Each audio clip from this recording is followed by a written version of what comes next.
Alô pessoal, tudo bem? Vamos para mais uma aula aqui, tá? Nós vamos fazer o mesmo esquema que a gente fez na aula passada. Vou gravando aqui em tempos de uns vídeos de 10 minutos mais ou menos, tá?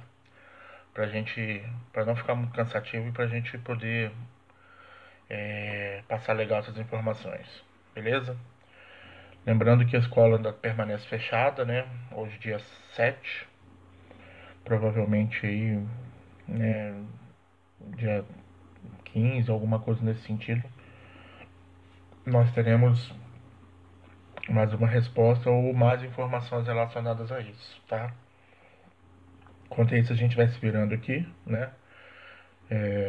O processo vai ser o mesmo, eu vou gravar os vídeos, vou postar lá no e-mail do Gmail para vocês, tá?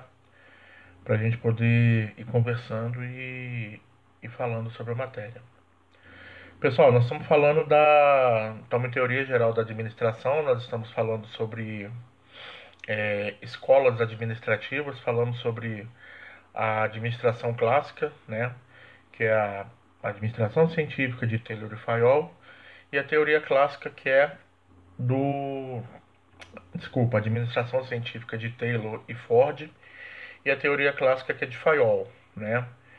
E agora a gente vai entrar na escola burocrática, ou teoria da burocracia, como muitos aí falam, né? A escola burocrática ela é importante porque ela tira um pouco o estigma que a gente tem que burocracia é ruim, né? Burocracia não é ruim. Ruim é o processo que se instala dentro de uma empresa, tá? E a gente vai entender o porquê que a burocracia não é ruim, beleza? Então, escola burocrática. A escola burocrática teve início aonde, pessoal? A origem da escola burocrática é na Europa no início do século XX, como foi a teoria da administração clássica, né? A administração científica, a teoria clássica, né? E essa teoria ela teve muita influência fundamental no estudo da administração pública. Por isso que a gente atrela muito burocracia com administração pública, né? Você vai num órgão público, na prefeitura, no setor de saúde, aí você tem que pegar o documento tal, que tem que passar não sei onde para não sei quem carimbar, o outro tem que assinar. E aí a gente tem que um processo ele é meio ruim por causa disso. E a gente atrela isso à burocracia. Na verdade não é, né? Apesar de que a burocracia é baseada em trabalho em papéis e documentos movimentados em sequência contínua entre as várias unidades componentes da estrutura organizacional, ou seja, ela estabelece um processo. O que é esse processo? É o que eu acabei de falar.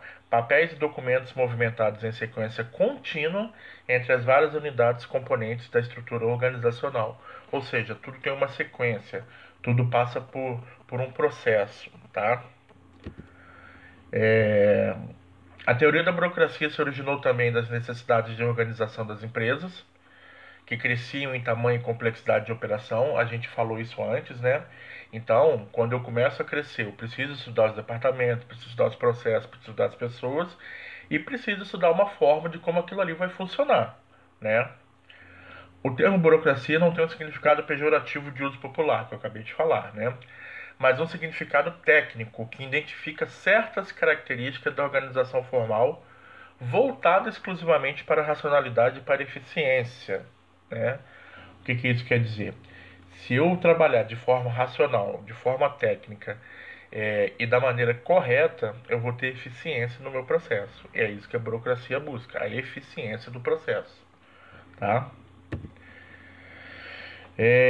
A burocracia ela tem um personagem fundamental que é o Max Weber, né? Então a gente vai entender um pouquinho dos estudos de Weber. Weber é um cara que nasceu em 1964, morreu em 1920.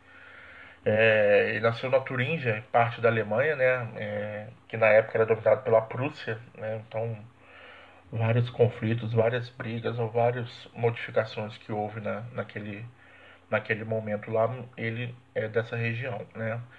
E ele é um sociólogo que se notabilizou pela teoria das estruturas de autoridade. Autoridade nós vamos falar um pouquinho mais lá para frente, tá? O que significa isso aí, né? Vamos lá para o próximo slide. Bom, a burocracia, pessoal, ela conta com 7 dimensões. O que são essas dimensões? São estruturas que se colocam para que ela funcione de uma forma correta ou são componentes que se tem dentro de uma empresa e que o conjunto desses componentes faz a gente perceber, né, ou certifica que aquela empresa trabalha de uma forma burocrática, né? Qual que é a primeira dimensão? A primeira dimensão é a formalização. O que isso significa? Todas as atividades da organização são definidas por escrito, rotinas e procedimentos. E a organização opera de acordo com o conjunto de leis ou regras, tá? Regras, regulamentos, regimento interno, estatuto, que são aplicáveis a todos os casos individuais sem exceção. Ou seja, pessoal, formalização é você colocar por escrito, né, tudo aquilo que você faz, tudo aquilo que é inerente ao processo dentro da empresa, né? Formalizar é você colocar no papel, é você tornar oficial, né? Quando alguém fala assim, vamos formalizar a nossa união, o que a pessoa está querendo dizer? Que ela quer tornar formal, ela quer escrever, ela quer assinar, ela quer ter um documento que prove, né, que aquilo ali é uma coisa séria, é uma coisa formal, né? Então a formalização é isso dentro da empresa. Segundo ponto é a divisão do trabalho, né? Cada participante tem um cargo ou posição definido com esfera específica de competência, com deveres oficiais, atribuições estritamente especializadas e delimitadas. Ou seja, divisão do trabalho aqui é um pouco diferente do que o Taylor falava, tá? Aqui ele já fala mais da competência do cargo de cada um, ou do escopo do cargo de cada um, né? O que o cargo de cada um pode alcançar? O que eles podem, o que eles não podem fazer? O que é da alçada deles, o que não é, tá? É isso que ele quer dizer aqui com divisão do trabalho. Próxima dimensão é princípios de hierarquia. Princípios de hierarquia a gente tinha lá no Fayol, né, na teoria clássica. O que ele dizia aqui? A burocracia se assenta em uma hierarquia bem definida de autoridade. Cada funcionário é submetido a ordens impessoais que guiam suas ações de modo a assegurar sua obediência. Então vamos lá. Hierarquia, ordens impessoais. O que isso significa? Que quem dá ordem a você, tá? Ele não está dando. Ele diz aqui basicamente que ele não está dando ordem ao ser humano. Por exemplo, se alguém está me dando ordem, não está dando ordem ao Vitor. Ele está dando ordem a quem trabalha naquela função, né? Por isso que é uma coisa impessoal, tá? Se eu sou um gerente e dou ordem para um supervisor, não é o Vitor que está dando ordem para o fulano de tal, é o gerente que está dando ordem ao supervisor, tá? É assim que funciona, por isso que ele chamou de impessoal. Essa é a primeira parte. Qual que é a segunda parte? Cada função mais baixa está sob o controle e supervisão da mais alta, assegurando unidade de controle. Isso é óbvio, né? Cada função mais baixa tem o seu chefe imediato. Então você tem lá o assistente, o auxiliar, aí você tem um líder, um encarregado, um supervisor, um coordenador, um gerente, né? E assim sucessivamente, tá? Daí o formato de estrutura piramidal da burocracia, né? O que significa a estrutura piramidal? É daquela de baixo para cima, né? Dos mais baixos para os mais altos, tá? Como eu falei lá no princípio de hierarquia, lá na teoria clássica, né? É o quartel, né? Você tem do soldado ao general. Então você tem uma estrutura piramidal. Certo, gente? Beleza? O quarto ponto é impessoalidade. O que vem ser a impessoalidade? O funcionário ideal desempenha com impessoalidade no relacionamento com outros ocupantes de cargos.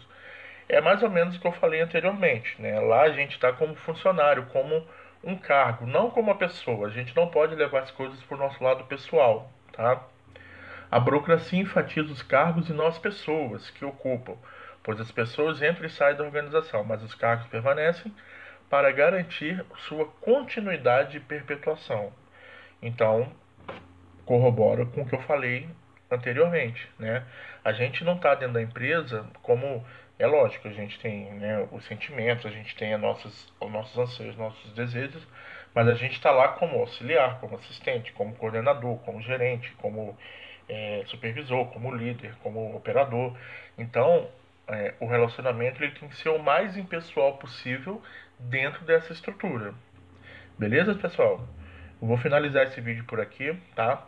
Volto no próximo vídeo continuando as dimensões da burocracia e falando sobre mais coisas. Beleza?